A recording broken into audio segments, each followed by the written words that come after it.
పెళ్ళింటి భోజనాల్లో వేసే వెజిటేబుల్ పులావు మంచి సువాసన ఉంటుంది. టేస్ట్ కూడా అదిరిపోద్ది. పొడి పొడిలాడుతూ ఉంటుంది.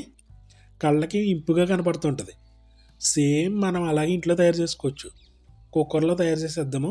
ఎందుకంటే పర్ఫెక్ట్గా వస్తుంది అనమాట. పువ్వుల్లాగా ఉంటుంది, మెతుకు మెతుకు అలాగా చక్కగా. డైరెక్ట్గా కూడా వండుకోవచ్చు. దీనికోసం ఓల్డ్ బాస్మతి రైస్ తీసుకున్నాను, ఒక 1/2 kg. పాతవి అయితేనే మంచి సువాసన పొడి పొడిలాడుతూ వస్తుంది అనమాట. వీటిని శుభ్రంగా వాష్ చేసి ఒక అరగంట పాటు నానబెట్టుకోవాలి. ఇందులోకి వెజిటేబుల్స్ కొంచెం పెద్ద ముక్కలే కట్ చేసాము. అలా కట్ చేస్తేనే పలావ్ అంతా ఉడికిన తర్వాత కనిపిస్తాయి మనకి. 1/2 kg రైస్కి ఒక 70 ml వరకు నెయ్యి లేదా ఆయిల్. నెయ్యితో చేస్తేనే బాగుంటుంది, లేదా సగం అది సగం ఇది మన ఇష్టం. కానీ నెయ్యితో సూపర్ ఉంటుంది. వేసి కొద్దిగా జీడిపప్పు ఫ్రై చేసుకుని పక్కన పెట్టేసుకున్నాం. పలావ్ మసాలా ఇది. ఇవి వేసుకుంటే చాలు. అలాగే పలావ్కి మసాలా పౌడర్ కూడా వేసుకుంటాం కొద్దిగా.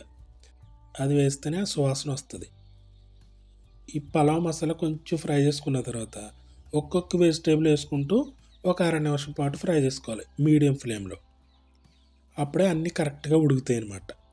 1 ఇంచు వరకు కోసుకున్నాం అన్నమాట ముక్కలన్నీ. అలా కోసుకుంటేనే ఉడికిన తర్వాత చక్కగా కనిపిస్తాయి.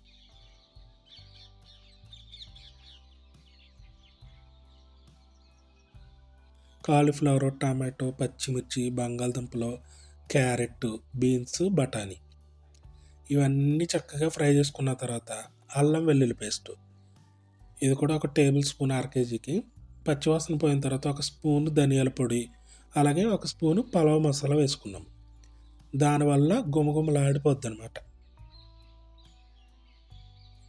తర్వాత రైస్ కూడా తేమ పోయే వరకు ఒక్క 2 నిమిషాలు ఫ్రై చేసుకోవాలి సిమ్లో పెట్టి, లేకపోతే అడుగంటుతుంది.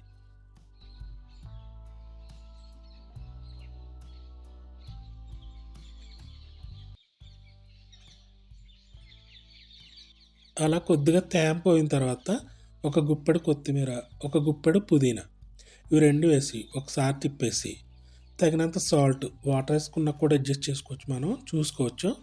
వాటర్ వేసుకున్న తర్వాత కూడా ఒకసారి చెక్ చేసుకోవచ్చు. కొద్దిగా సాల్ట్ అనేది ఎక్కువ ఉండాలి, అప్పుడే రైస్ పర్ఫెక్ట్గా టేస్ట్గా వస్తుంది.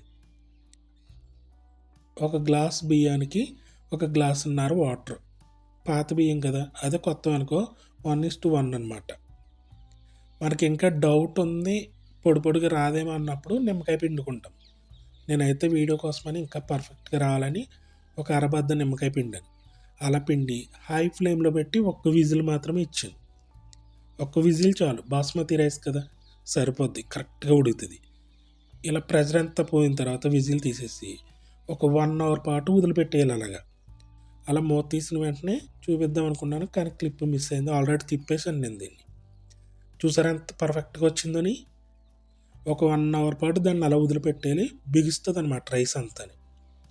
నిమ్మకాయ పిండము, అలాగే బాగా ఓల్డ్ రైస్ కదా, ఆయిల్ కూడా కరెక్ట్గా వేసినప్పుడు అదే నెయ్యి ఇలా వస్తుంది.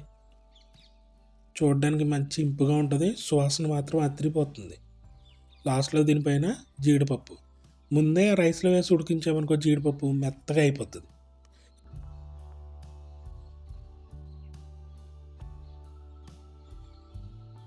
ఇలాగ ఆనియన్ రైతాతో తీసుకుంటే ఎక్సలెంట్గా ఉంటుంది. సేమ్ పెళ్ళిళ్ళలో చేసిన దానిలాగానే ఇది కూడా ఉంటుంది అనమాట. తప్పకుండా ట్రై చేయొచ్చండి, చాలా బాగుంటుంది.